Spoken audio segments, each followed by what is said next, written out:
Hi, today I'm going to read Never Let a Dinosaur Scribble by Diane Alber.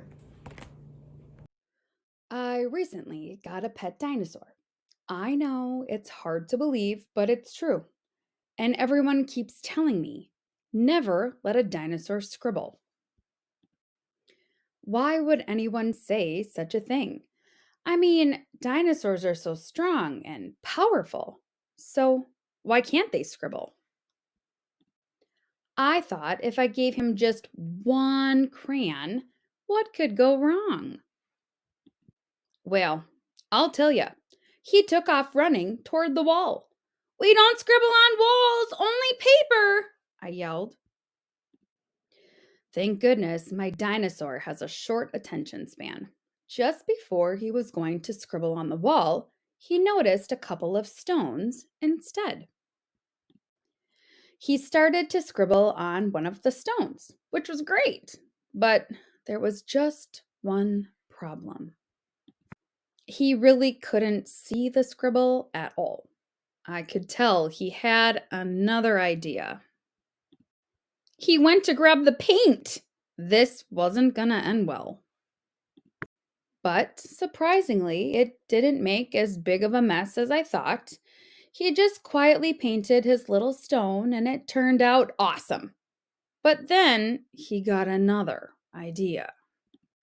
He wanted to paint dinosaur sized stones. It didn't take long before he was rolling boulders into the room, one after another.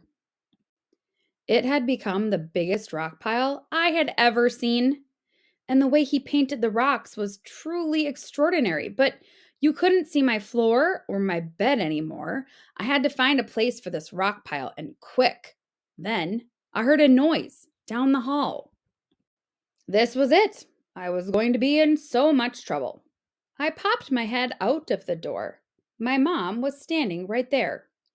Before my mom could say anything, I started to explain the mess she was about to see. Well, it all started when I heard to never let a dinosaur scribble, but I had to find out why. So I gave my dinosaur a crayon and then he ran toward the wall with it. Thank goodness he got distracted with some small stones and started scribbling on them instead. But he couldn't see the scribble at all, so he got some paint. He loved it so much that he got bigger stones, giant ones even, and it made a big mess. And I'm sorry. My mom peeked around the corner and smiled. You didn't make a mess. You made some spectacular stone art. When I turned around, there was just a little pile of stones on my table. No huge boulders and no gigantic rock pile, but still some of the best art ever. All this time, people wanted to stop dinosaurs from scribbling. It could be because they try and draw on walls or make a gigantic rock pile. But if my dinosaur had never scribbled, he would have never learned how to make this amazing stone art. So, the next time you hear, never let a dinosaur scribble, just remember all great art starts with a scribble, and even dinosaurs have to start somewhere.